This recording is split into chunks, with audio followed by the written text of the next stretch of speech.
Get us going. KJ, what'd you think of all that, taking Alabama to the very end and just having a shootout with those guys after the way they've manhandled y'all in recent years? I mean, we're in a great spot. I mean, Alabama's a great team, and just going to the wire with a great team like that just let us know that we're headed in the right direction.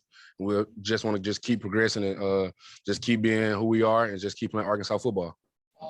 You guys are 2-0 in trophy games, and you got Missouri coming up next week. Can you talk about the importance of finishing strong?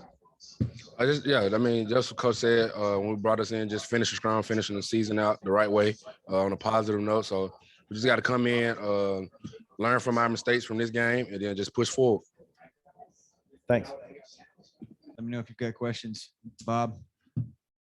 KJ, obviously LSU made it tough for you to get the ball to Burks last week. What'd you think of the game he had, and did you feel like he'd bounce back with a big game, even as good as Alabama's defense is? Traylon had a great game today. Just the main thing, I mean, we both got in the film room and looked at stuff that we can correct, just me and him, just one-on-one, and stuff that we can just help offense move the ball down the field. And today, I mean, he just made play. I just gave him a chance, and he made plays. And really, the Mizzou game last year, you had pretty good chemistry with him. But what's this year been like? Because you guys have really connected on a lot of big plays, a lot of great plays. I mean, just knowing each other. I mean, we roomed together. I mean, we came in together. I mean, stayed together. So I mean, just knowing that chemistry that we have and that close knit bond that we have, and knowing on the field, we always thinking the same thing. We always think alike. So just having that, just a motivation, is just a boost and advantage. And one more, obviously, maybe Alabama's not Georgia, but they're the 1-2 teams, and the Georgia game obviously went south in a hurry. Today went down to the wire. How far do you think you guys have come from that Georgia game, and what do you think it says about the progress this team's made based on those two games? Man, this program just on the rise. I mean, just learning those mistakes from the Georgia game, like just preaching out penalties and getting behind in a hostile environment, getting the crowd into it. All those things plays a big part in big games like today. So I mean, just learning from those mistakes versus Georgia and coming out. I mean, trying to stay ahead of the change, not giving the defense momentum, getting the crowd out of it. I mean, that's just what we got to do. Thanks. Nate. Yeah, Will Anderson has gotten a lot of attention. Just how you feel the offense did against him as far as protecting you and everything. They did a pretty good job up front. I mean, he made some plays late in the game.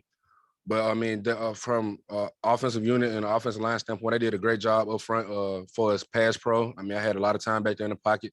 And they also created running lanes for me and the running back. So, up front, they did a tremendous job. The fact that their offense is going so well, does that affect what you do? I mean, is there kind of a difference in a shootout type game in your mentality? I mean, it's not, man. I try to keep my guys, just let them know, like, hey, this is the SEC. I mean, that's what you come to the SEC for. I mean, they're an explosive team, and we're an explosive team as well. It just that's what SEC ball come down to.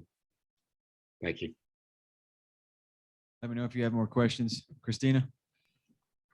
KJ, 4 running backs were able to get a couple of carries and kind of spread the ball out a little bit more. Was it a conscious choice and part of the game plan to kind of get spread those carries around a little bit more this time? I mean, it was. I mean, versus a good team like that, I mean, we need fresh legs. So, I mean, when Dumbo went in and he got some great runs, and then we just rotate them throughout the game, just make sure our backs stay fresh, and that's just the main thing, just keeping a fresh back in the game. Hutch?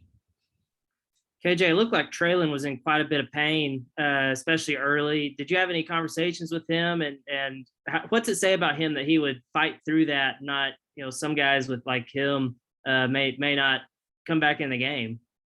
I mean, I knew a guy like Traylon. I mean, I knew he looked at me and I looked at him, and I mean, I knew right then and there, like the chemistry just sparked. Then I knew he was gonna come back in the game and finish the game because I mean, we both talked about it in the hotel that we're gonna take all hands on deck and we got to put our best foot forward and we just got to fight to the end. It's gonna be a battle. Last one, Bob.